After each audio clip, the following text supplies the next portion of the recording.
Alfa Lima Whisky 301 Santo Domingo, responda. Um Boeing 757 desaparece do radar com 189 pessoas a bordo. Santo Domingo. Logo, os destroços do avião são encontrados no mar. Não há sobreviventes para contar o que houve. Esse acidente foi a primeira grande perda de um avião Boeing 757. Os investigadores não encontram pistas nos destroços. Somente a caixa preta do avião pode dizer o que houve. A fita levanta questões estarrecedoras. 301 Santo Domingo, responda. Meu anemômetro não está funcionando. O que está havendo? De que forma a falha de um único instrumento Senhor, puxe! pode ter levado à queda de um dos jatos de passageiros mais sofisticados do mundo?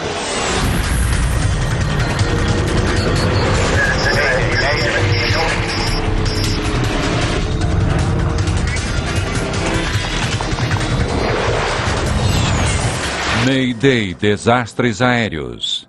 Essa é uma história real, baseada em relatórios oficiais, transcrições do controle de tráfego aéreo e do gravador de voz da cabine. Alerta ignorado. Aeroporto Internacional de Gregório Luperon, em Puerto Plata, República Dominicana.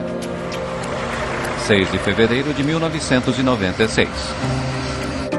A pequena ilha caribenha é um local popular de férias de verão. Um atraso reteve um grupo de turistas alemães. Há problemas mecânicos com o jato que deveria levá-los de volta para Frankfurt. A empresa aérea conseguiu locar um outro avião para o voo. O jato substituto é de propriedade de uma empresa de fretamento turca, a Birgner. Eles têm um 757 que está na pista faz quase 3 semanas. Mas é preciso várias horas para deixar o avião pronto para voar e para que a tripulação turca embarque.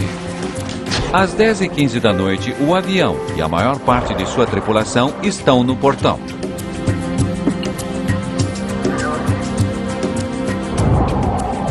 Mais de 4 horas depois do horário previsto para a decolagem, o primeiro passageiro começa a embarcar.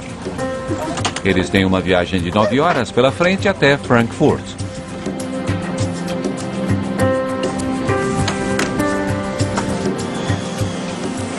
Puerto Plata, Alfa Lima Whisky 301 solicitando pushback. Logo depois das 11h30, o voo 301 da Birgner tem permissão para deixar o portão.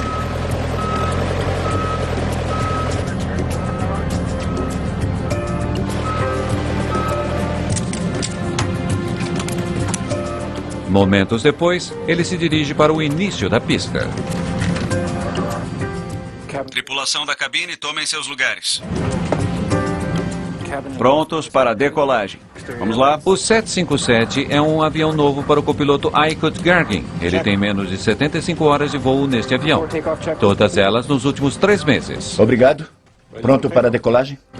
O comandante Ahmet Erden, ao contrário, é um dos pilotos mais experientes da Birgner, com milhares de horas nesse tipo de avião. Alfa Lima Whisky 301 liberado para a decolagem. 301 liberado para a decolagem, pista 08. Liberado para a decolagem, pista 08301. Obrigado. Tenha um bom voo. Um bom voo. Tenha um bom voo. Mullis Evrenessolo está nesse voo como piloto substituto. Assim como o copiloto Gergin, ele voa o 757 há menos de 3 meses.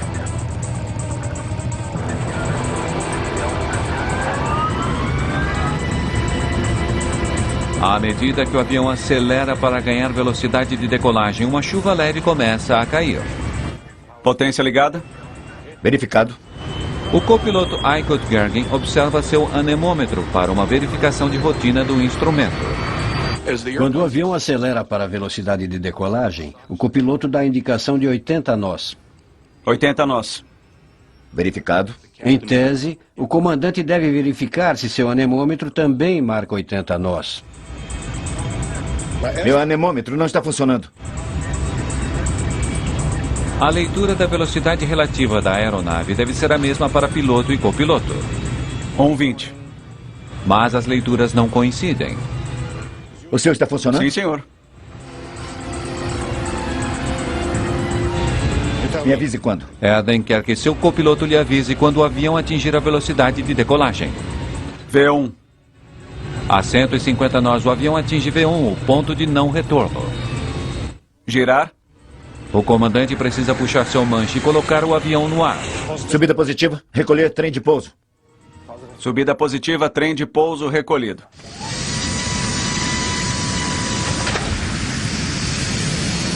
Às 11h42, o avião decola. Segundos depois, o anemômetro do comandante Eden começa a funcionar. É possível desligar os limpadores? Certo. Limpadores desligados. Potência de subida? Potência de subida. O copiloto Gergen reduz a potência dos motores para uma subida gradual para a altitude de cruzeiro. 301, voo 45, mudando de frequência Santo Domingo. 1243. 1243. Até mais, senhor. Subindo para 2.500 pés, Santo Domingo, boa noite. o copiloto Gergen faz contato com a principal torre da ilha de Santo Domingo. Alfa Lima Whisky 301. Subir e manter 280. Acionar piloto automático central. Piloto automático central no comando. Obrigado. A 1 minuto e 30 segundos de voo, o piloto automático assume.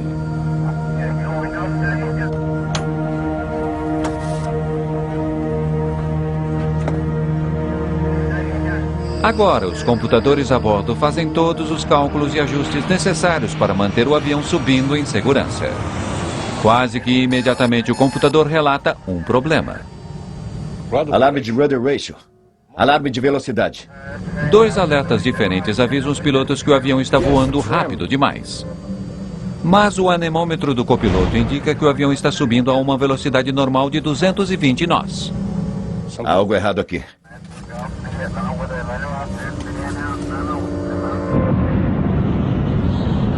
Sem saber da existência de problemas, o controlador direciona o voo 301 da Virgin Air para que continue subindo.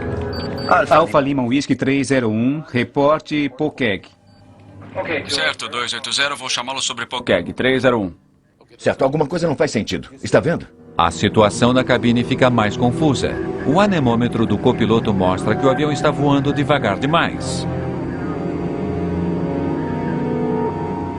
O meu mostra só 200 agora, senhor, e decrescendo. Mas o anemômetro do comandante mostra que o avião está voando rápido demais, 325 nós.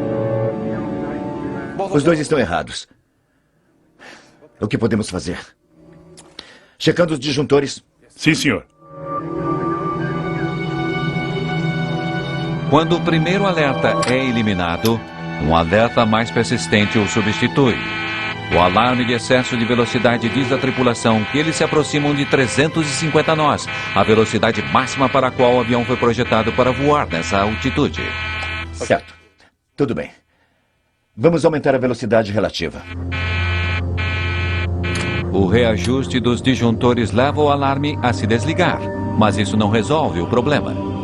O anemômetro do comandante Erden continua mostrando que ele está voando rápido demais. Agora está a 350, é isso?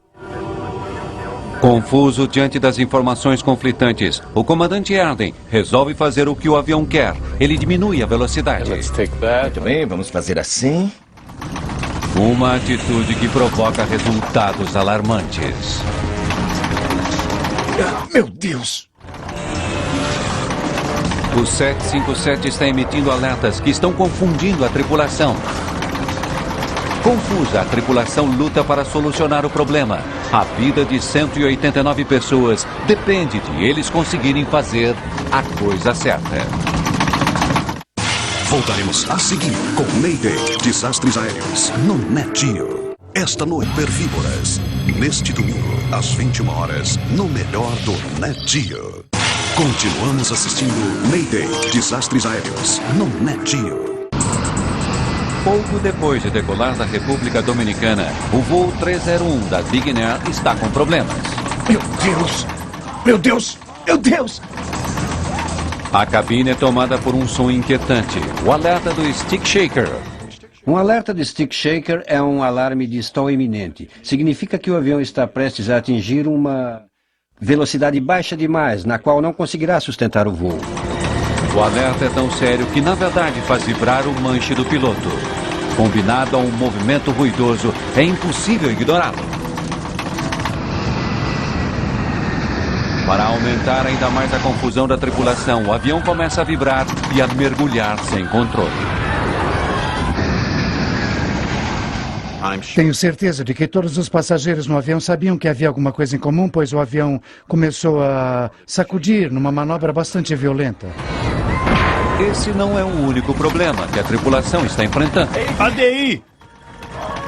O horizonte artificial é basicamente um indicador arredondado, que nesse avião é uma tela, mas é azul na parte de cima e marrom na parte de baixo. E mostra não apenas o pitch do avião, mas também sua inclinação. No mostrador, azul representa o céu. Quanto mais azul, mais acentuada a subida. Nesse exato momento, ele está indicando que o nariz do avião está perigosamente alto. Então, a mais de 7.000 pés acima do oceano, o avião vira violentamente para a direita e começa a mergulhar do céu.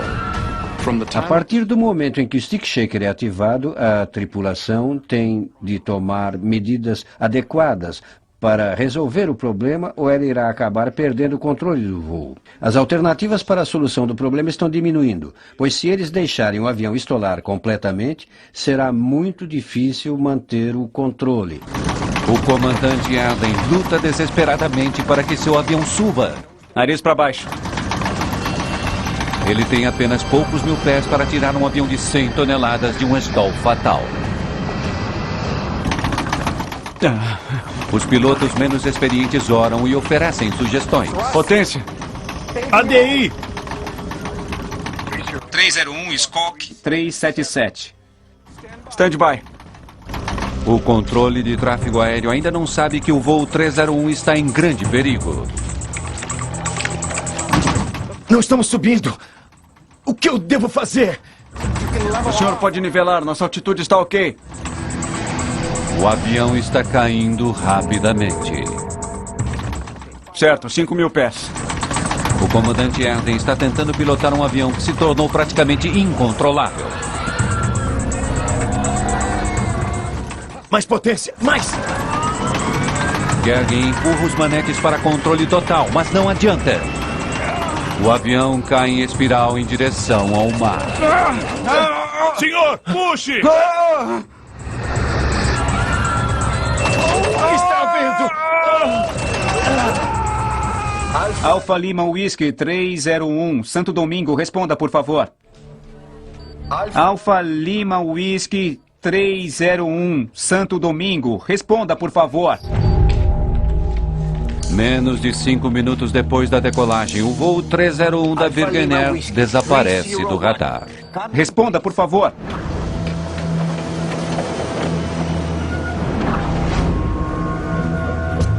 A Marinha Dominicana começa a procurar o avião desaparecido e seus passageiros. A caminho, eu fiquei pensando o tempo todo no que eu iria encontrar. Achei que fosse encontrar pessoas gritando, clamando por socorro. Mas eles descobrem algo muito diferente. O forte cheiro de combustível do jato paira sobre a água. Desliguem os motores. Destroços flutuam sobre as ondas. Pensei, não há ninguém vivo aqui. Não vimos nenhum sobrevivente, nem cadáveres. Eu realmente achei que o avião tivesse se desintegrado no impacto. Dentro de horas, mais do que apenas destroços começam a flutuar na superfície.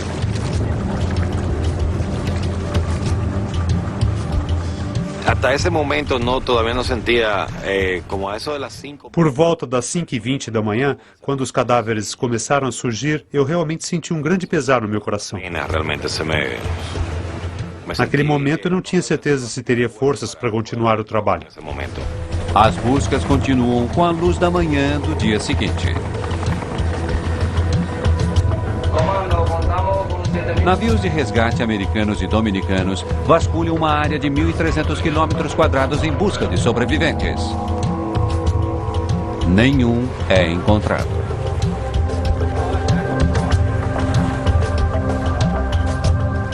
Agora cabe ao Conselho de Investigação de Acidentes Aeronáuticos da República Dominicana descobrir o que causou esse acidente. Estabelecemos um acampamento base em um hotel na praia de Cabarete, bem ao sul do local do acidente. Nos dias seguintes, investigadores, repórteres e as famílias de algumas das vítimas chegam ao hotel.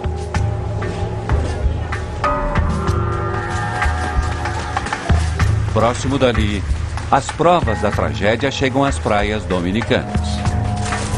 Destroços do avião e pertences dos passageiros são levados à praia pelas ondas.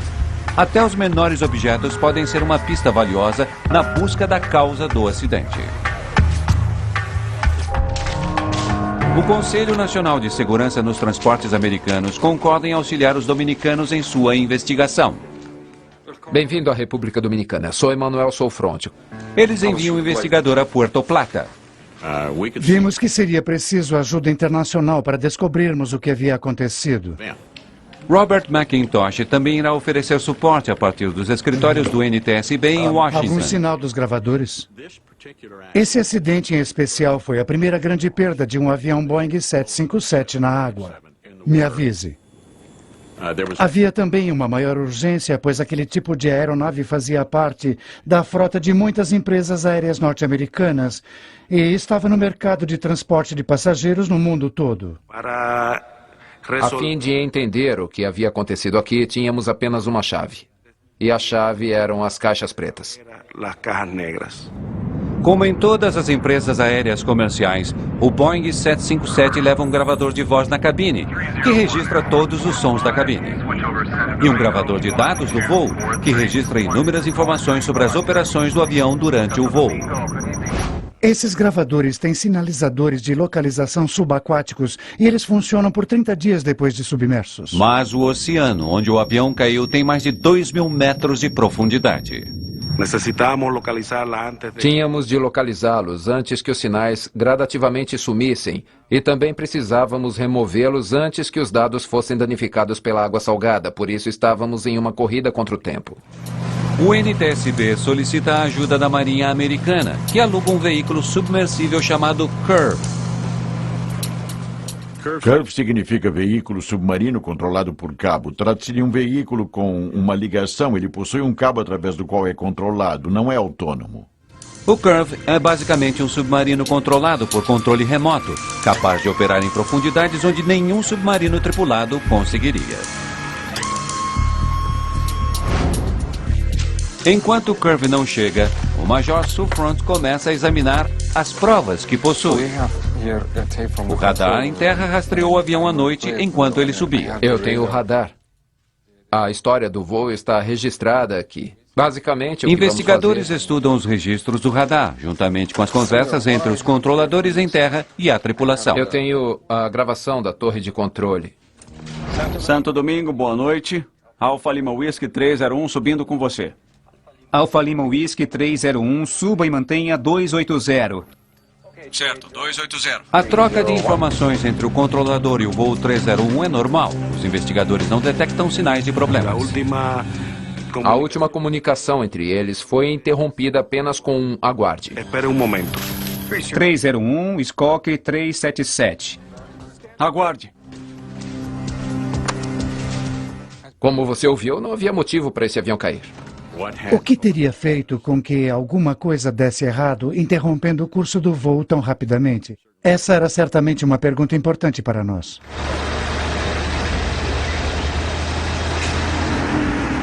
Todos os destroços encontrados são levados a uma base militar dominicana para serem examinados.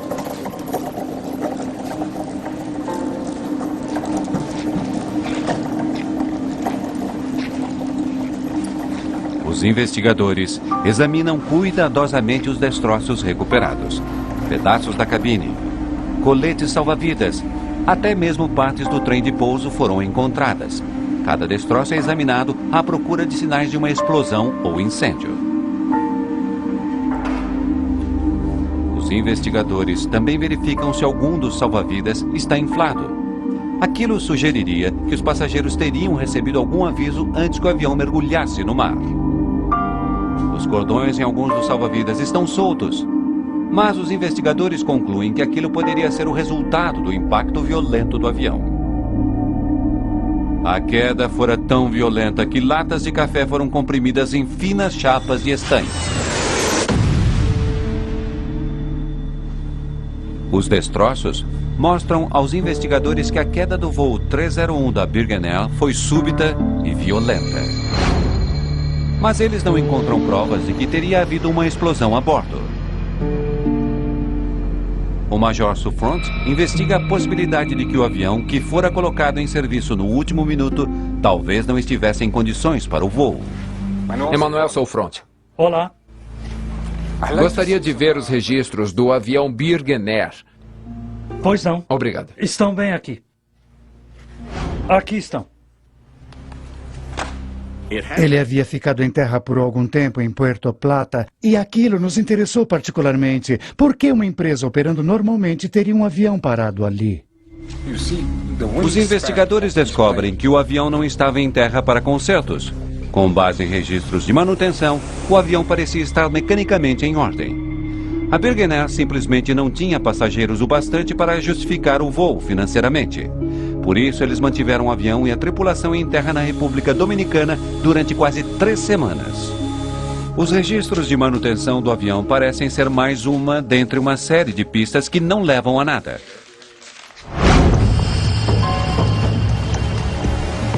O Curve chega ao porto de Puerto Plata. Em 28 de fevereiro, mais de 3 semanas depois do acidente, ele desliza sob as ondas em busca dos restos do jato da Birgen Air.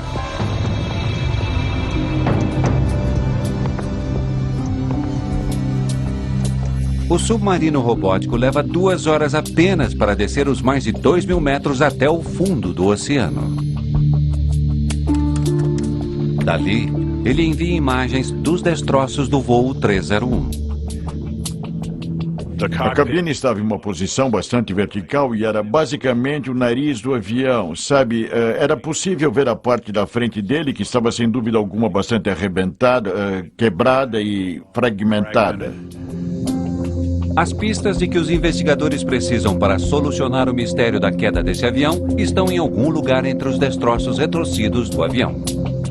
As caixas pretas do avião são a prioridade máxima. O Curve rapidamente capta o sinal de um pinger em uma das unidades.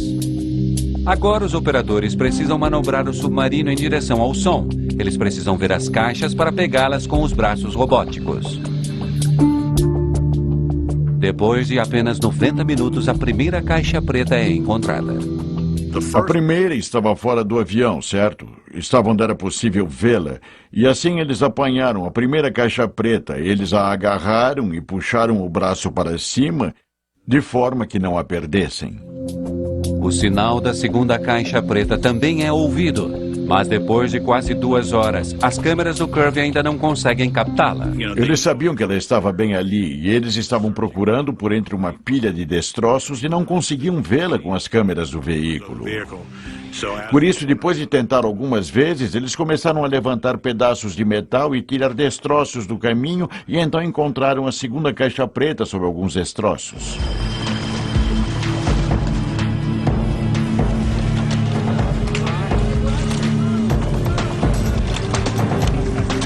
O gravador de dados do voo e o gravador de voz da cabine do voo 301 são trazidos para a superfície e levados em um jato que os espera.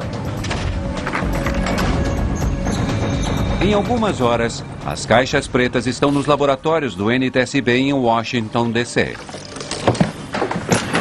Os técnicos se preparam para a transcrição dos valiosos dados das caixas.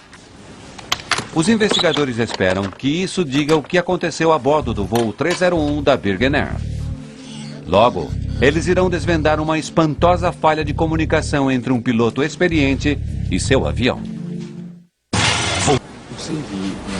Para desvendar o mistério do voo 301 da Birgen Air, os investigadores estão contando com as caixas pretas do avião.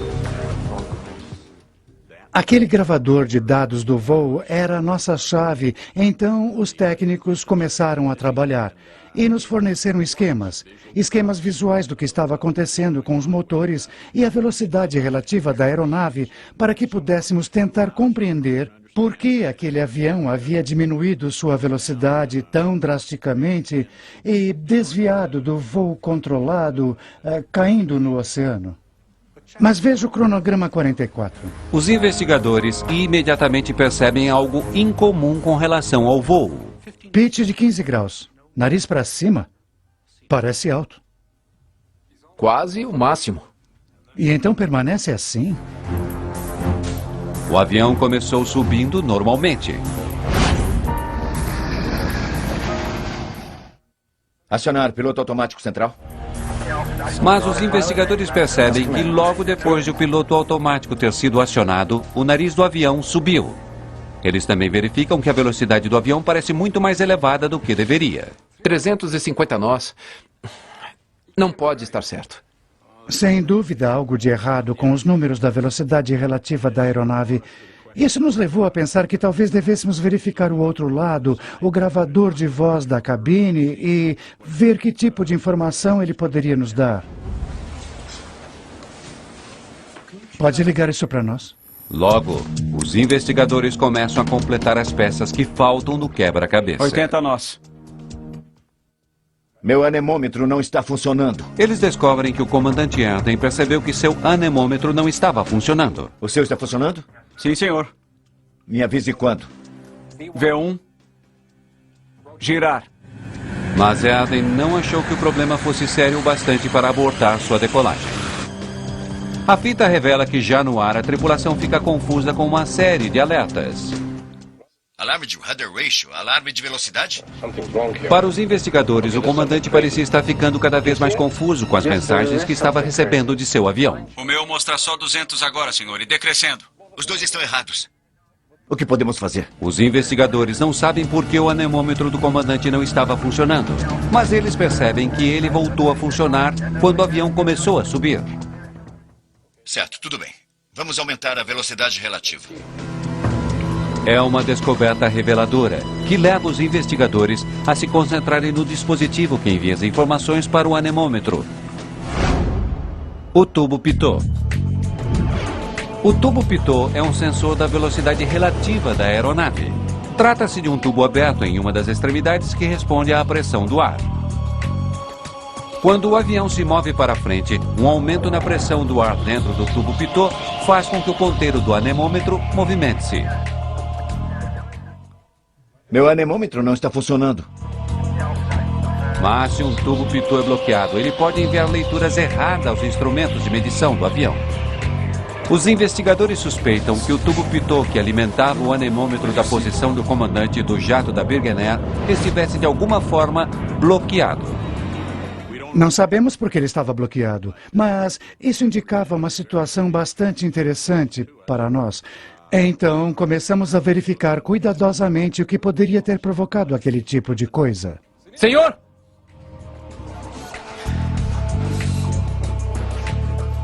O Major Suffront tem uma teoria. Ele volta para fazer perguntas aos mecânicos do avião. Suffront suspeita que os mecânicos possam ter passado uma fita em cima dos tubos pitot durante a manutenção. É um procedimento comum, mas se a fita não foi retirada, ela pode ter causado o acidente fatal. Talvez um pedaço de fita tenha permanecido acidentalmente. Não, senhor. Não passamos fita nos pitôs. Não fizemos nada com eles. Você se lembra de ter coberto os pitôs quando terminou a manutenção? Não havia nenhuma tampa. Não tiramos nem colocamos nenhuma.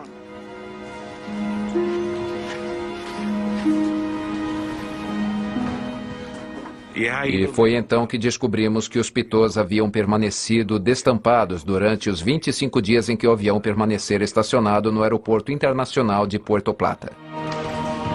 A tampa para o pitot fica sobre a extremidade do tubo. As normas mandam que essas tampas sejam instaladas sempre que um avião precise permanecer no solo por um longo período de tempo. Uma bandeira visível lembra pilotos e técnicos que as tampas deverão ser removidas novamente antes da decolagem. Os investigadores descobrem que os tubos pitot do Birgenair nunca foram tampados e, de alguma forma, os pitôs destampados ficaram bloqueados. A recuperação dos tubos do leito do oceano é a única maneira que os investigadores têm para responder uma questão premente. O que bloqueou os tubos Pitot? Ninguém sabe ao certo. A prova está a mais de 2.000 metros no fundo do Oceano Atlântico. Mas, mesmo que os tubos Pitot estivessem bloqueados, como poderiam ter provocado a queda de um moderno jato e a morte de 189 pessoas? Não é como um carro, onde você tem apenas um velocímetro. Nesse tipo de avião, você tem um total de 3 anemômetros e há um computador de dados de voo que registra a velocidade em relação ao solo. A grande pergunta é como uma fonte deficiente de velocidade relativa da aeronave pôde ter resultado em um acidente. Ele percebeu o problema quando poderia ter abortado a decolagem, poderia ter voltado, mas ele optou por continuar. Agora, os investigadores analisam cada ação do comandante e descobrem que ele permitiu que um pequeno erro aumentasse e finalmente o dominasse. Girar. Subida positiva. Trem de pouso. Momentos depois da decolagem, o anemômetro do comandante Eden parece estar funcionando. Isso significa que ele está em desacordo. Mas os investigadores suspeitam que o medidor esteja respondendo às alterações na altitude. Potência de subida. À medida que o avião sobe através da atmosfera rarefeita, o ar preso dentro do tubo se expande, provocando um aumento de pressão. Na cabine, isso faz com que o ponteiro do anemômetro se desvie. Ainda que a altitude esteja causando o aumento de pressão, os sensores fazem uma leitura errada, como se estivesse havendo um aumento na velocidade relativa da aeronave. Por isso, nesse exato momento, a decolagem é padrão. O comandante Eden pode ter tido à sua disposição 5 fontes diferentes indicadoras da velocidade relativa, mas percebem que quando o problema teve início, ele não estava pilotando o avião. Piloto automático central? Piloto automático central no comando. Obrigado. O piloto automático estava. E a não ser que a tripulação o reconfigure, o piloto automático recebe suas informações sobre a velocidade relativa da aeronave de apenas uma fonte. Os dados mostram que o problema no voo 301 da Virgin Air começou quando o piloto automático assumiu. Logo depois que o piloto automático é ligado, o nariz do avião começa a subir. Os investigadores suspeitam que a tripulação não se deu conta de que o tubo Pitot bloqueado estava enviando informações erradas ao piloto automático.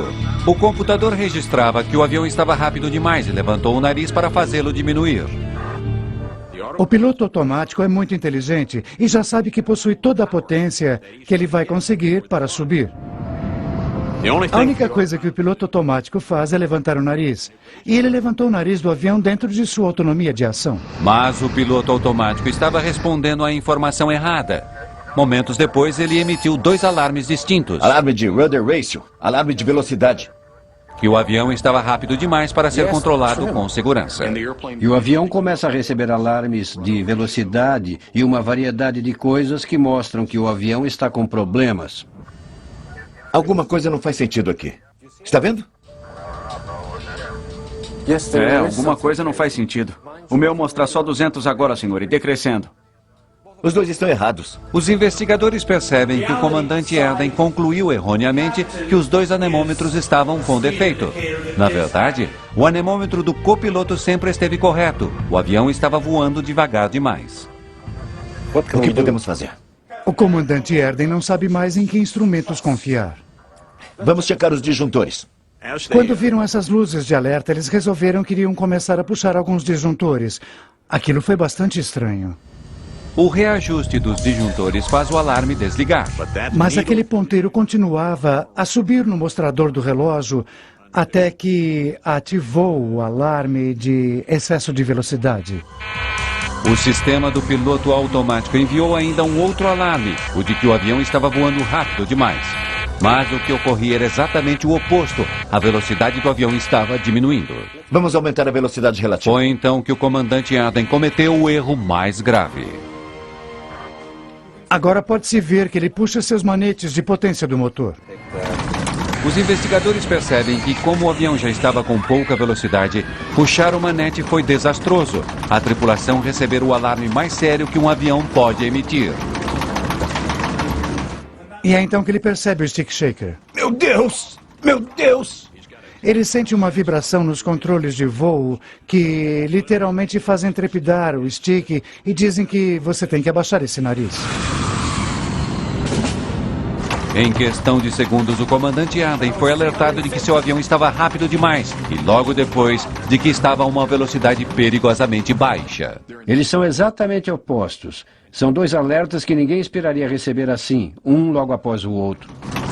O piloto automático é programado para se desconectar sempre que o stick shaker for ativado. Cabe ao piloto tirar o avião da situação de stall. Quando o piloto automático alcançou seu limite de autonomia, ele disse: fiz tudo o que eu podia. Agora é com você.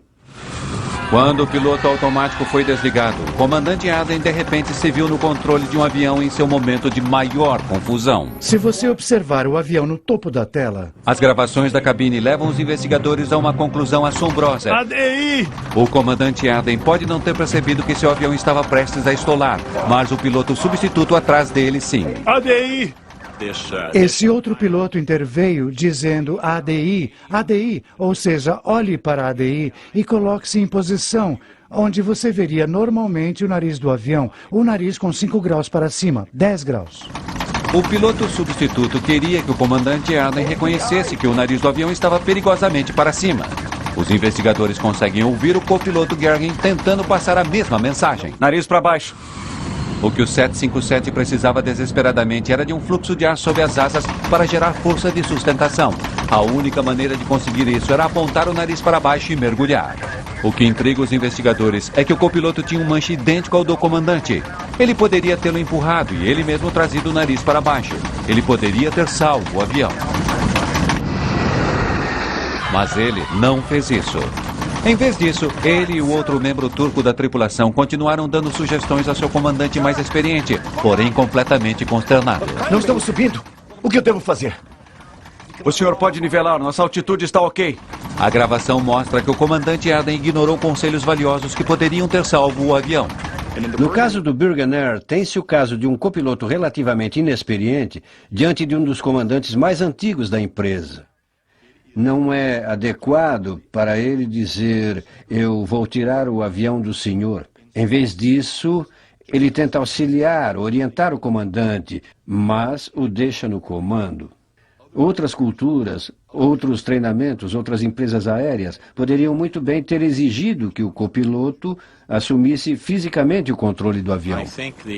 Eu acho que a regra na cabine é respeitar a idade e a experiência, mas esse tipo de atitude pode acabar matando alguém. Nesse caso foi o que aconteceu. O gravador de dados do voo revela que, em vez de empurrar o nariz do avião para baixo, o comandante Aden tentou conseguir mais velocidade de seus motores. Então a tripulação parte para a potência total. Mais potência! Mais! No ângulo em que o avião estava caindo, os motores não conseguiram ar suficiente. O uso de potência total era mais do que eles conseguiam suportar. O motor esquerdo foi o que parou primeiro. Com o lado direito com empuxo total, o avião balança como se sua asa esquerda estivesse presa em um galho. O avião entra em uma situação clássica de stall completo, na qual o nariz do avião cai e ele se vira sobre uma asa, uma situação agora bastante ameaçadora. O próprio 757 torna a situação pior. Como muitos jatos modernos, ele usa o chamado projeto de asa com curvatura. O ângulo das asas é ligeiramente para trás, para reduzir a resistência do ar e aumentar a eficácia do combustível, mas o projeto tem um senão. Uma das características dos jatos com projeto de asa de curvatura é que eles ficam cada vez menos estáveis quando se aproximam de uma situação de stall.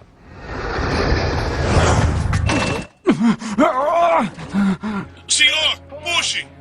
O que está vendo? O que está vendo?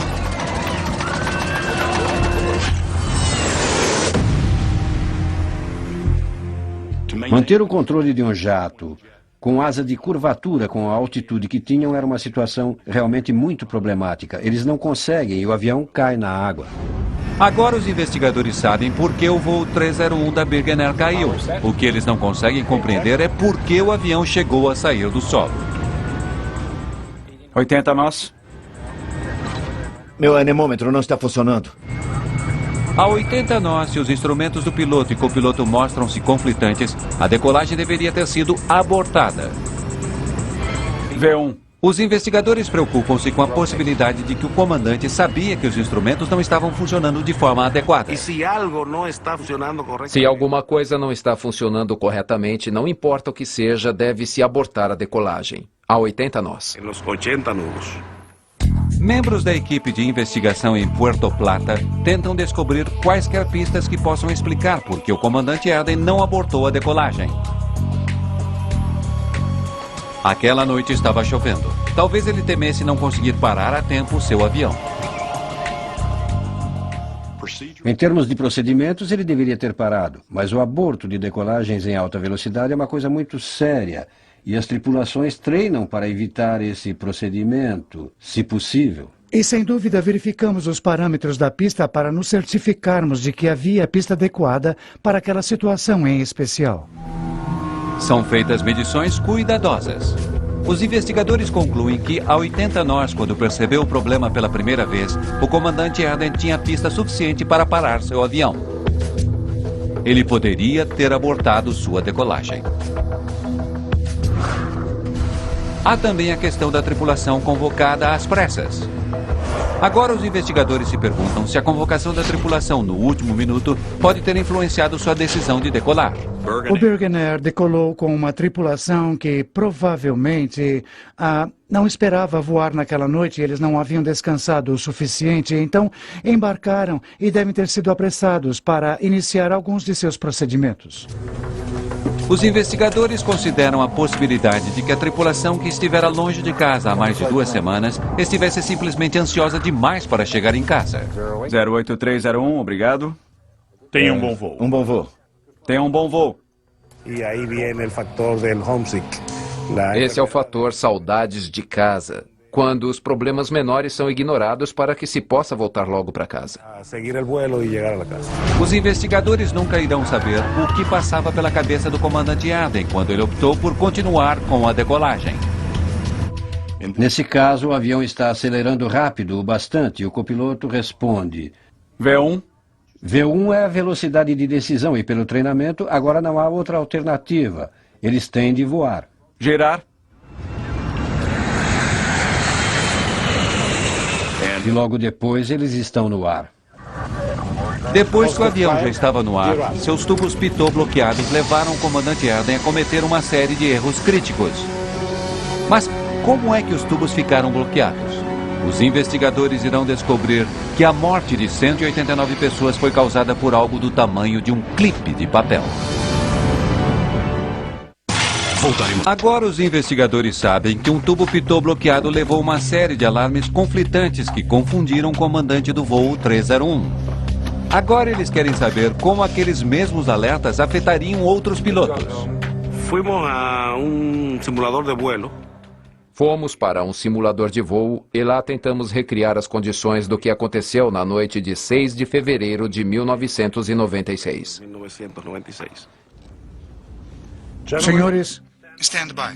O simulador mostrou aos investigadores que um alarme de excesso de velocidade, seguido de um alarme stick shaker, deixava até os pilotos mais experientes desnorteados. Os alarmes contraditórios eram potencialmente perigosos.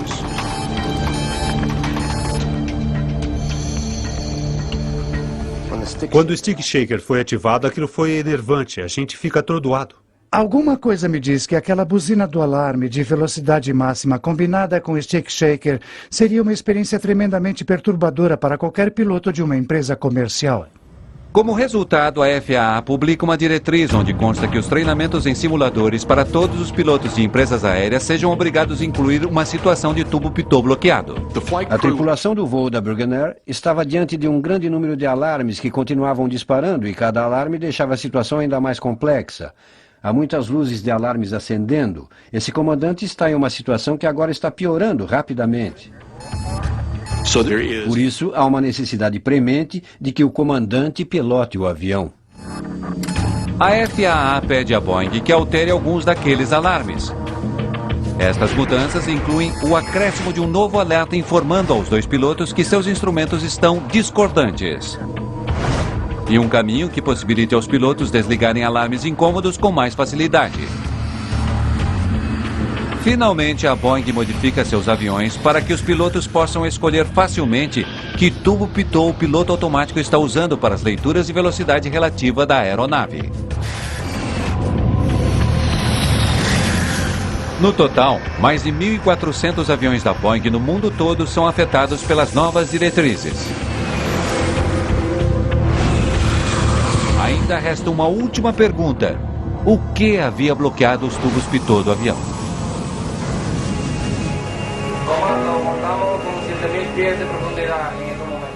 Os investigadores fazem uma longa busca tentando encontrar os tubos pitot do voo 301 da Birgen Air.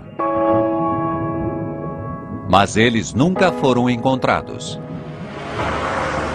Mas no aeroporto de Puerto Plata não é preciso procurar longe para encontrar o mais provável suspeito, que não é gelo e nem poeira. Nós sabemos que a área ao redor de Puerto Plata tem muitas abelhas e vespas e animais, pássaros e insetos que gostam de construir seus ninhos. Um dos insetos é bastante conhecido pelos pilotos que decolam do aeroporto da República Dominicana. É a vespa que constrói ninhos de barro. Especialistas em insetos contam aos investigadores sobre uma conexão extraordinária entre as vespas e um tubo pitot. Quando a avispa albañilera está buscando área para construir seu nido, Quando uma dessas vespas está procurando um lugar para construir seu ninho, ela está procurando um lugar mais ou menos tubular. que tenha algo tubular. Quando as avispas Quando essas vespas fazem seu ninho de barro, o barro, ao secar, endurece e se condensa. Se endurece e se compacta. Fica duro. Vespas que constroem ninhos de barro são invasoras, que fazem seus ninhos em locais disponíveis, como rachaduras nas casas ou até mesmo nos tubos pitot de aviões. A razão de que o avião estivesse tanto dia parado. 25 dias, o tempo em que o avião ficou parado na pista, foi suficiente para que qualquer espécie de vespa que constrói ninhos de barro construísse seu ninho nos tubos pitot. Os investigadores só podem concluir que vespas bloquearam os tubos pitot sem tampa, que alimentavam o anemômetro do comandante, provocando o defeito em seu funcionamento. Eles não colocaram de volta as tampas dos tubos pitot, portanto, num determinado momento, depois de um bom tempo, houve a possibilidade de algo como vespas terem entrado naquele tubo pitot. Os investigadores têm sua resposta. Em 6 de fevereiro de 1996, um inseto minúsculo levou a uma série de erros que provocou a queda de um avião e mudou o projeto da série mais bem-sucedida de aviões e passageiros do mundo.